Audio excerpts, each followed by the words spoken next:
Nelson, aparece la duda. ¿Hubo un único caso? Bueno, ¿Es esta la primera noticia que tiene la escuela? este es el tema. Lo tenemos ya a Sebastián. Sebastián, ¿cómo estás? Bella tarde. ¿Qué tal? Buenas tardes. Bueno, tal vez esto que planteaba Mariana, perdón, es el primer punto, ¿no? Si esto que conocemos como único caso es lo que conocemos y nos obliga a pensar, tal cual lo decía Marina, insisto, en que seguramente debe haber habido otros allí y en otros lugares. Bueno, en mi caso y en el de nuestra Asociación de Adultos por los Derechos de la Infancia, nuestra experiencia nos indica que generalmente atrás de todo agresor suele haber muchas víctimas y mucho más a lo largo del tiempo. Es una sospecha absolutamente indispensable. Ahora, Sebastián, porque además vos hablas de tu vivencia, ¿qué ha llevado a que esto esté oculto durante tanto tiempo? Bueno, ahí basándome en mi experiencia de haber sufrido abusos en mi infancia en el colegio al cual asistía como alumno, el Colegio Marianista, un colegio también confesional católico de la ciudad de Buenos Aires. Mi agresor fue un religioso y docente de aquel colegio. Y, por ejemplo, yo lo sufrí a los 13 años y durante los primeros 10 años no pude hablar, no pude poner en palabras lo que me había pasado.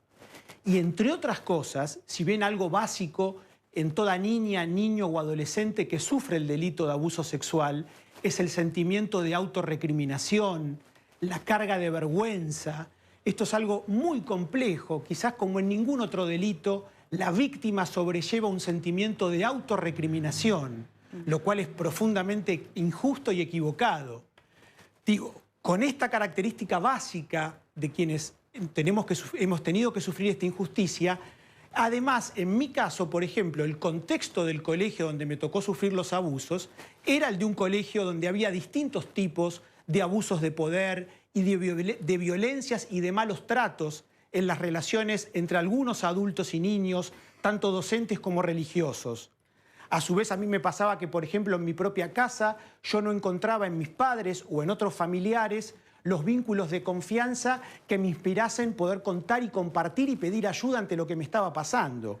Por eso lo que creo que siempre hay que reflexionar críticamente es, como en este caso que ocurrió en una institución educativa, era cuál era el contexto y la cultura institucional donde estos delitos ocurrieron y por qué todo esto no pudo emerger mucho antes, por qué las víctimas no se sintieron habilitadas para poder compartir lo que les había pasado mucho antes, y tanto en esas instituciones educativas como, por supuesto, en sus propias vidas e historias familiares.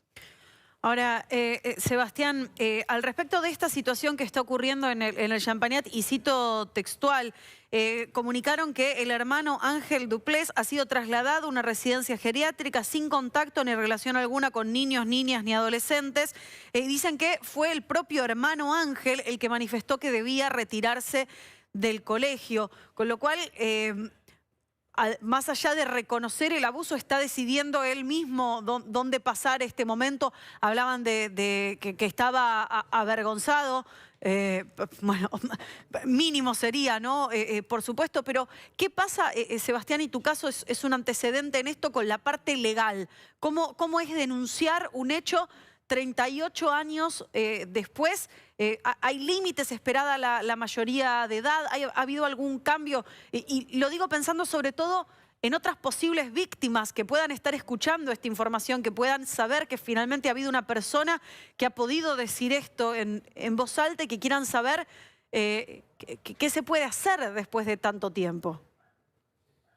Bueno, en mi caso yo pude hablar de lo sucedido 10 años después, siendo mayor de edad, y en ese momento presenté una denuncia en la justicia penal que, sin saberlo, tuve la suerte de que no estuviera prescripta, lo cual originó una causa que luego la tuve que luchar durante 12 años, hasta que finalmente en el 2012 logré el juicio y la condena de quien había sido el abusador en mi infancia, más de 20 años después de haber sufrido los delitos, que fue el momento en el 2012, además, cuando aproveché para hacer pública mi historia, para que mi sufrimiento y mi experiencia de lucha pudiera trascender desde lo individual hacia lo colectivo y pudiera servir justamente como un aporte a nivel público para dar cuenta de esta injusticia. Claro. En este sentido, por supuesto que corren plazos de prescripción.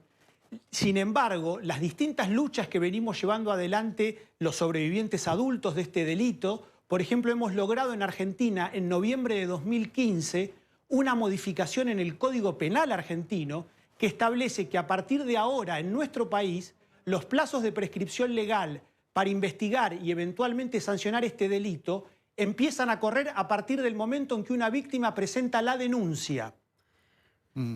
Esto es una gran modificación. Un gran logro. Claro. Esto, porque, perdón, recordar y... el caso quizás lo recuerdes de la escuela de San Isidro, de las víctimas de Peter Malenchini, había sido un antecedente que había ampliado ya mucho más de lo que existía antes de que este caso, que solo consiguió condena pública, este caso no consiguió condena legal, que se extendiera a 10 años pasada la mayoría de edad, por entender que muchas de las víctimas podían encontrarse en situaciones como las que cuenta Sebastián, ¿no? Que como menor, que en casa no había encontrado los lazos para poder, digamos, para que un adulto pudiera ayudarlo en esta denuncia, entonces se ampliaba a 10 años después de la mayoría de edad. Esto, como decía Sebastián, gracias a la valentía de las propias víctimas, el límite se va corriendo para poder conseguir justicia. Sí, y eso significa que nuestros testimonios públicos, nuestros compromisos, nunca son en vano, muchas veces luchando ante enormes adversidades. Generalmente ante este delito, ante esta injusticia, los sentimientos de soledad y de desamparo son muy grandes en las víctimas, en lo que nosotros llamamos adultos protectores de las víctimas. Algo que no tenemos que parar de vista tampoco es que el abuso sexual, entre su gran complejidad contra los niños, lo que tiene es que donde más sucede es en el ámbito intrafamiliar y en todas las clases y sectores sociales y culturales. De ahí que no solo es algo extraordinariamente grave, sino que además es extraordinariamente masivo. Claro. Nosotros hacemos nuestra una estadística elaborada en su momento en la Comunidad Europea que habla de que 1 de cada 5 niños son víctimas de este delito antes de los 18 años. Tremendo. Impactante. Estamos hablando más o menos de un 20% de la población. Tremendo. Sebastián, te agradecemos muchísimo este contacto y seguramente estaremos hablando contigo muchas veces, ¿no? Con la esperanza de que esto sirva, primero para que se denuncie y después para que se frene. Muchas gracias, Sebastián. Muchas gracias a ustedes. Muy bien.